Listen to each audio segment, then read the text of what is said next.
मूर्ख कौन? किसी गांव में एक सेठ रहता था। उसका एक ही बेटा था जो व्यापार के काम से परदेस गया हुआ था। सेठ की बहू एक दिन कुएं पर पानी भरने गई। घड़ा जब भर गया तो उसे उठाकर कुएं के मुंडेर पर रख दिया और अपना हाथ मुंह धोने लगी। तभी कहीं से 4 राहगीर वहां आ पहुंचे। एक राहगीर बोला, बहन, मैं बहुत प्यासा हूं, क्या मुझे पानी पिला दोगी? सेठ की बहू को पानी पिलाने में थोड़ी झिझक महसूस हुई, क्योंकि वो उस समय कम कपड़े पहने हुए थी। उसके पास लोटा या गिलास भी नहीं था जिससे वो पानी पिला देती। इसी कारण वहां उन राहगीरों को पानी पिलाना उसे ठीक नहीं लगा। बहू ने उससे पूछा, आप कौन हैं? राहगीर ने कहा, मैं एक यात्री हूं। बहू बोली, यात्री तो संसार में केवल 2 ही होते हैं, आप उन दोनों में से कौन हैं? अगर आपने मेरे इस सवाल का सही जवाब दे दिया तो मैं आपको पानी पिला दूंगी, नहीं तो मैं पानी नहीं पिलाऊंगी। बेचारा राहगीर उसकी बात का कोई जवाब नहीं दे पाया। तभी दूसरे राहगीर ने पानी पिलाने की विनती की। बहू ने दूसरे राहगीर से पूछा, अच्छा तो आप बताइए कि आप कौन हैं? दूसरा राहगीर तुरंत बोल उठा, मैं तो एक गरीब आदमी हूं।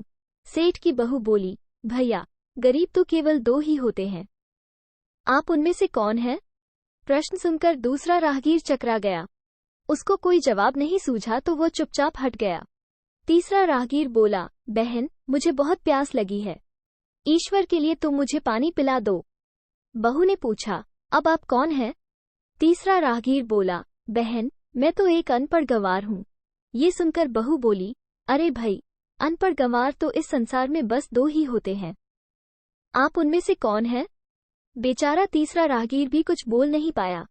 अंत में चौथा राहगीर आगे आया और बोला, बहन, मेहरबानी करके मुझे पानी पिला दें। प्यासे को पानी पिलाना तो बड़े पुण्य का काम होता है। सेठ की बहू बड़ी ही चतुर और होशियार थी। उसने चौथे राहगीर से पूछा, आप कौन हैं? वो राहगीर अपनी खींच छिपाते हुए बोला, मैं तो बहन बड़ा ही मूर्ख हूँ। बहू ने कहा, मूर्ख तो संसार में केवल 2 ही होते हैं, आप उनमें से कौन हैं? वो बेचारा भी उसके प्रश्न का उत्तर नहीं दे सका। चारों पानी पिए बगैर ही वहां से जाने लगे तो बहू बोली, यहाँ से थोड़ी ही दूर पर मेरा घर है, आप लोग कृपया वहीं चलिए, मैं आप लोगों को पानी पिला दूंगी। चारों राहगीर उसके घर की तरफ चल पड़े। बहू ने इसी बीच पानी का घड़ा उठाया और छोटे रास्ते से अपने घर पहुंच गई। उसने घड़ा रख दिया और अपने कपड़े ठीक तरह से पहन लिए। इतने में वे चारों राहगीर उसके घर पहुंच गए। बहू ने उन सभी को गुड़ दिया और पानी पिलाया। पानी पीने के बाद वे राहगीर अपनी राह पर चल पड़े।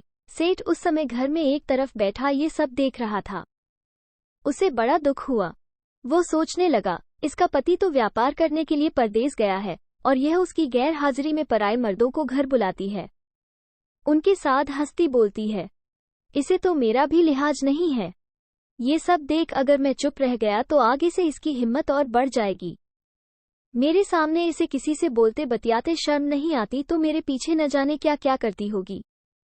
फिर एक बात ये भी है कि बीमारी कोई अपने आप ठीक नहीं होती, उसके लिए वैद्य के पास जाना पड़ता है। क्यों न इसका फैसला राजा पर ही छोड़ दूं।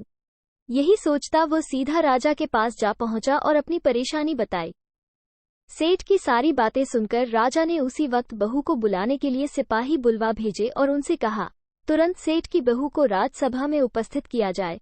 राजा के सिपाहियों को अपने घर पर आया देख उस सेठ की पत्नी ने अपनी बहू से पूछा, क्या बात है बहू रानी? क्या तुम्हारी किसी से कहा सुनी हो गई थी जो उसकी शिकायत पर राजा ने तुम्हें बुलाने के लिए सिपाही भेज दिए? बहू ने सास की चिंता को दूर करते हुए कहा, नहीं सासू माँ, मेरी किसी से कोई कहा सुनी नहीं हुई है, आप जरा भी फिक्र न करें।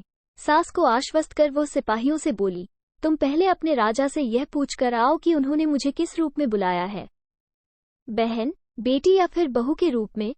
किस रूप में मैं उनकी राजसभा में मैं आऊं? बहू की बात सुन सिपाही वापस चले गए। उन्होंने राजा को सारी बातें बताई। राजा ने तुरंत आदेश दिया कि पालकी लेकर जाओ और कहना कि उसे बहू के रूप में बुलाया गया है। सिपाहियों ने राजा की आज्ञा के अनुसार जाकर सेठ की बहू से कहा, राजा ने आपको बहू के रूप में आने के लिए पालकी भेजी है। बहू उसी समय पालकी में बैठकर राजसभा में जा पहुंची। राजा ने बहू से पूछा, तुम दूसरे पुरुषों को घर क्यों बुला लाई, जबकि तुम्हारा पति घर पर नहीं है? बहू बोली, महाराज, मैंने तो केवल कर्तव्य का पालन किया। प्यासे पथिकों को पानी पिलाना कोई अपराध नहीं है। ये हर गृहिणी का कर्तव्य है। जब मैं कुएं पर पानी भरने गई थी, तब तन पर मेरे कपड़े अजनबियों के सम्मुख उपस्थित होने के अनुरूप नहीं थे। इसी कारण उन राहगीरों को कुएं पर पानी नहीं पिलाया। उन्हें बड़ी प्यास लगी थी और मैं उन्हें पानी पिलाना चाहती थी। इसीलिए उनसे मैंने मुश्किल प्रश्न पूछे और जब वे उनका उत्तर नहीं दे पाए तो उन्हें घर बुला लाई। घर पहुंचकर ही उन्हें पानी पिलाना उचित था। राजा को बहू की बात ठीक लगी। राजा को उन प्रश्नों के बारे में जानने की बड़ी उत्सुकता हुई जो बहू ने चारों राहगीरों से पूछे थे। राजा ने सेठ की बहू से कहा, भला मैं भी तो सुनूं कि वे कौन से प्रश्न थे जिनका उत्तर वे लोग नहीं दे पाए।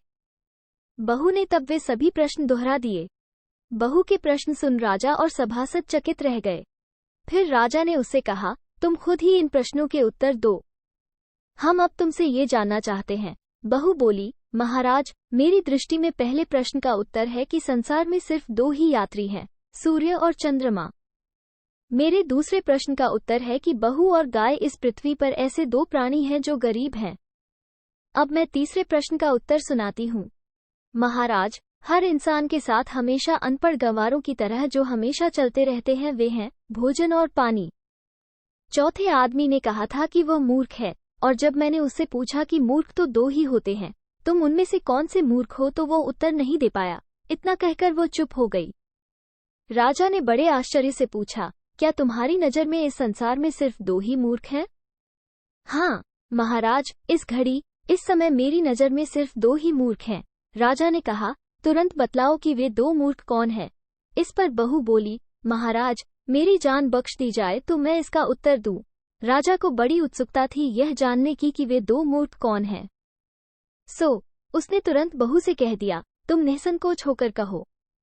हम वचन देते हैं तुम्हें कोई सजा नहीं दी जाएगी।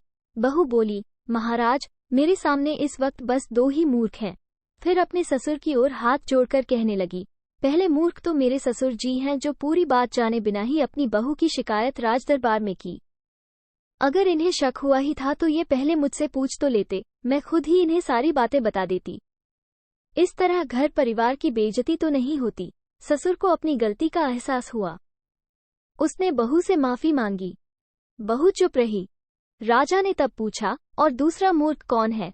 बहू ने कहा, दूसरा मूर्ख खुद इस राज्य का राजा है जिसने अपनी बहू की मान मर्यादा का जरा भी ख्याल नहीं किया और सोचे समझे बिना ही बहू को भरी राजसभा में बुलवा लिया। बहू की बात सुनकर राजा पहले तो क्रोध से आग बबूला हो गया, परंतु तभी सारी बातें उसकी समझ में आ गईं।